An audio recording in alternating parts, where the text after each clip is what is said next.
بسم اللہ الرحمن الرحیم۔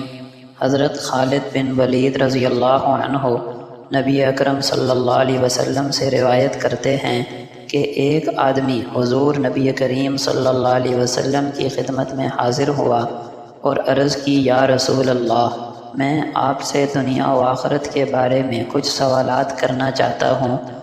آپ نے فرمایا، جو چاہو پوچھو۔ پھر اس شخص نے سوالات کیے اور نبی کریم صلی اللہ علیہ وسلم نے نہایت حکمت و دانائی سے انہیں حل فرمایا۔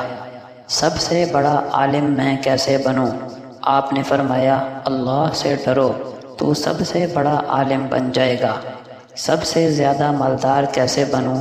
آپ نے فرمایا، قناعت اختیار کرو، تم سب سے زیادہ مالدار بن جاؤ گے۔ سب سے اچھا انسان کون ہے؟ آپ صلی اللہ علیہ وسلم نے فرمایا، اچھا انسان وہ ہے جو دوسروں کو نفع پہنچائے، تم بھی ایسا کرو۔ سب سے زیادہ عدل کرنے والا کون ہے؟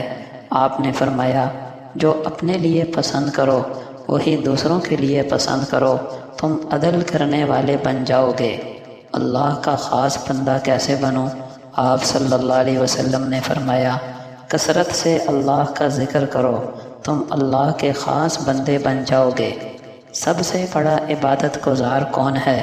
آپ صلی اللہ علیہ وسلم نے فرمایا، اللہ کی عبادت ایسے کرو گویا تم اسے دیکھ رہے ہو۔ اگر یہ ممکن نہ ہو تو کم از کم یہ یقین رکھو کہ وہ تمہیں دیکھ رہا ہے۔ کامل ایمان کیسے حاصل ہو؟ آپ صلی اللہ علیہ وسلم نے فرمایا، اپنے اخلاق اچھے کر لو، تمہارا ایمان کامل ہو جائے گا۔ فرما بردار کیسے بنوں؟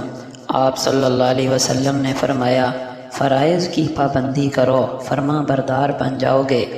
قیامت کے دن گناہوں سے پاک کیسے اٹھوں؟ آپ نے فرمایا، غسل جنابت کو خوب اچھی طرح ادا کرو، قیامت کے دن گناہوں سے پاک اٹھو گے۔ نور میں اٹھنے کا طریقہ؟ آپ نے فرمایا، کسی پر ظلم نہ کرو، قیامت کے دن نور میں اٹھائے جاؤ گے۔ اللہ کی رحمت کیسے حاصل ہو؟ فرمایا، اپنی جان اور مخلوق پر رحم کرو، اللہ تم پر رحم کرے گا۔ گناہوں میں کمی کیسے ہو؟ آپ نے فرمایا، استغفار کیا کرو، تمہارے گناہ کم ہو جائیں گے۔ لوگوں میں عزت دار کیسے بنوں؟ آپ نے فرمایا، اللہ کا شکوہ بندوں کے سامنے نہ کرو، عزت دار بن جاؤ گے۔ رزق میں برکت کیسے ہو؟ آپ صلی اللہ علیہ وسلم نے فرمایا، ہمیشہ باوضو رہا کرو، تمہارا رزق بڑھ جائے گا۔ اللہ اور رسول کا محبوب کیسے بنوں؟ فرمایا، جو چیز اللہ اور اس کے رسول پسند کرتے ہیں اسے پسند کرو، اور جو وہ ناپسند کرتے ہیں اسے ناپسند کرو۔ اللہ کی ناراضگی سے بچنے کا طریقہ؟ آپ صلی اللہ علیہ وسلم نے فرمایا، غصہ نہ کرو، اللہ کی ناراضگی سے بچ جاؤ گے۔ دعا کی قبولیت کیسے ہو؟ آپ نے فرمایا، حرام سے بچو، تمہاری دعائیں قبول ہوں گی۔ قیامت کے دن رسوائی سے بچنے کا طریقہ؟ آپ نے فرمایا، اپنی شرم گاہ کی حفاظت کرو، اللہ تمہیں بندوں کے سامنے رسوا نہیں کرے گا۔ اپنے عیبوں کی حفاظت کیسے ہو؟ آپ صلی اللہ علیہ وسلم نے فرمایا، اپنے بھائیوں کے عیب چھپاؤ، اللہ تمہارے عیبوں کو چھپائے گا۔ اللہ کن چیزوں سے گناہوں کو مٹا دیتا ہے؟ آپ نے فرمایا، شرمندہ ہو کر رونے، دعا کرنے اور بیماریوں کے ذریعے۔ سب سے بہترین نیکی کیا ہے؟ آپ نے فرمایا، اچھے اخلاق، عاجزی، مصائب پر صبر اور اللہ کے فیصلوں پر راضی رہنا۔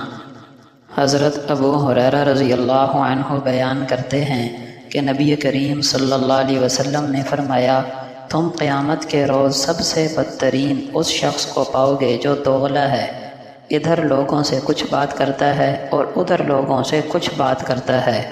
عبداللہ ابن عباس رضی اللہ عنہما سے روایت ہے کہ نبی کریم صلی اللہ علیہ وسلم نے فرمایا، اللہ تعالیٰ کی لعنت ہو اس پر جو قوم لوط والا عمل کرے، اللہ کی لعنت ہو اس پر جو قوم لوط والا عمل کرے، اللہ کی لعنت ہو اس پر جو قوم لوط والا عمل کرے۔